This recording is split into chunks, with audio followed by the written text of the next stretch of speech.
Well, welcome everybody, and welcome to Create My Legacy. Unfortunately, still in the middle of COVID-19 pandemic, so we're not sitting face to face with today's guest. We're going to be doing this over Zoom, and today we're going to be speaking to Stephen Church.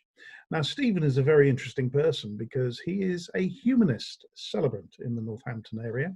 And Stephen, welcome. Sorry we can't be together as planned, but it's lovely to meet you, and I'm sure the information that you have got is going to be amazing, because before I became a funeral celebrant, I myself had never heard about a humanist. So could I ask you to start off and first of all, let everybody know a little bit about you and tell us, what is a humanist?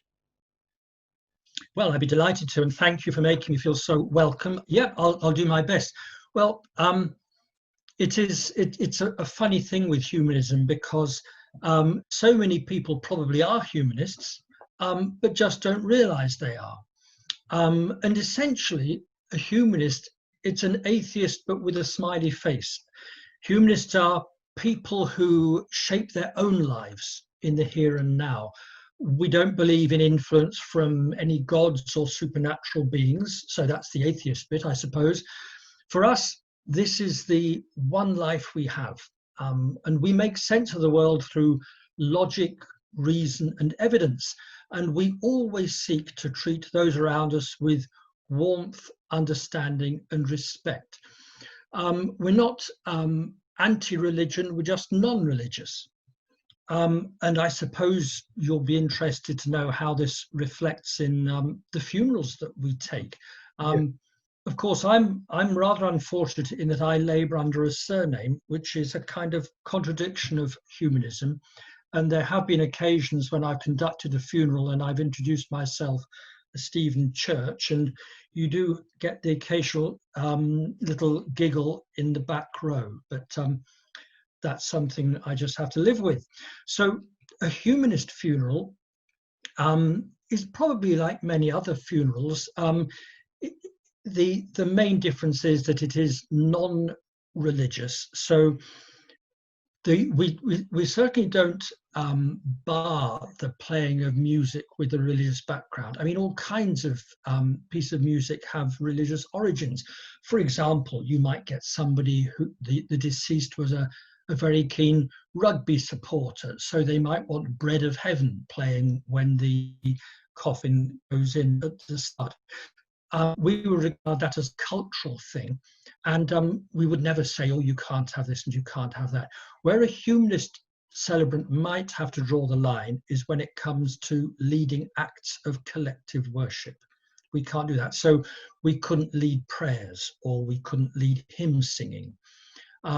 But people, are welcome to choose whatever music they like, provided it isn't, as I say, an act of worship.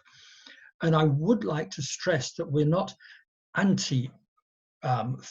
For example, about half the way through funerals, as you will know, one often has the period of reflection where you sit quietly and listen to a piece of music.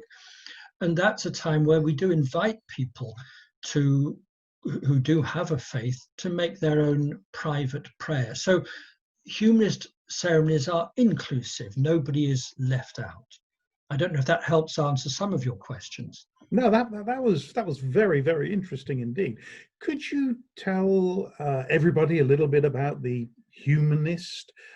Is it an organization? How did it start? The history about it? Yeah, well, it's a fairly recent organization, because in the old days, to admit that you were an atheist or a humanist, you've been frowned upon. In fact, still, I'm told that in the United States of America, it's easier to come out as gay than to say you're an atheist. So it probably wasn't much different in this country. Certainly 100 years ago, humanism barely existed at all. Humanist funeral ceremonies only really started in the early 1980s, so they really are quite new. And the organization was called the BHA, the British Humanist Association, but about 3 years ago we rebranded, and we're now called Humanists UK. And we don't just offer funerals and weddings and baby namings. We also campaign a lot for the freedom of people without faith to live freely. We help people who want to move away from their faith and might find it difficult because of family pressures. There's an organization, we've got a sub-organization called Faith to Faithless, where we don't try and persuade people to change their faith or to lose their faith, but we support them if it's a difficult thing for them to do in their own particular community. But humanists really believe in choice. We believe in supporting our fellow human beings. And we're a very warm, liberal, supportive organization. We're very supportive of LGBT rights. We do a lot of campaigning. We're campaigning at the moment with in Parliament to have humanist weddings legalized. At the moment, it's ironic. You can be married by a humanist celebrant in Scotland, in Northern Ireland, on the Channel Islands, but in England and Wales, the marriage has to be in a church or a registry office or a synagogue. So we're campaigning hard to have the marriages in the UK made legal. So that gives you an idea of Humanist UK and what we do. So if somebody wanted to find out more about it, Stephen, I will be honest, I knew nothing about it until I became a funeral celebrant. And even then, being a funeral celebrant, it was maybe 18 months, 2 years before I stumbled across humanist celebrants. And I found my local one, rang him up, spoke to him, and asked him about it, just so I could get an understanding. Where can people go to find out information? Well, of course, there's a website, which is humanists.org. And there's all kinds of information there about if you want to join Humanists UK. In fact, on the home page, there's a fascinating and fun questionnaire. It's a multiple choice questionnaire, and you answer all kinds of questions about your outlook on life. And then you get a score as to how humanist you are. And I think the questionnaire is called "How Humanist Are You?" And that's just fun for anybody to complete. And if people are interested in a humanist funeral or wedding or baby naming, then all the information is on there. There's a very good search facility called Find Your Celebrant. In my own case, if somebody would like to talk to me more about what I do, I've got my own Humanist UK website, and if you Google Stephen Church Humanist, then you'll find all my details there. That is fantastic. Stephen, would you like to give them any more information, or maybe contact details, email addresses, phone numbers? Well, my website will be sufficient, I'm sure. If people would like to contact me, I'm always ready to chat. 07703 472 207.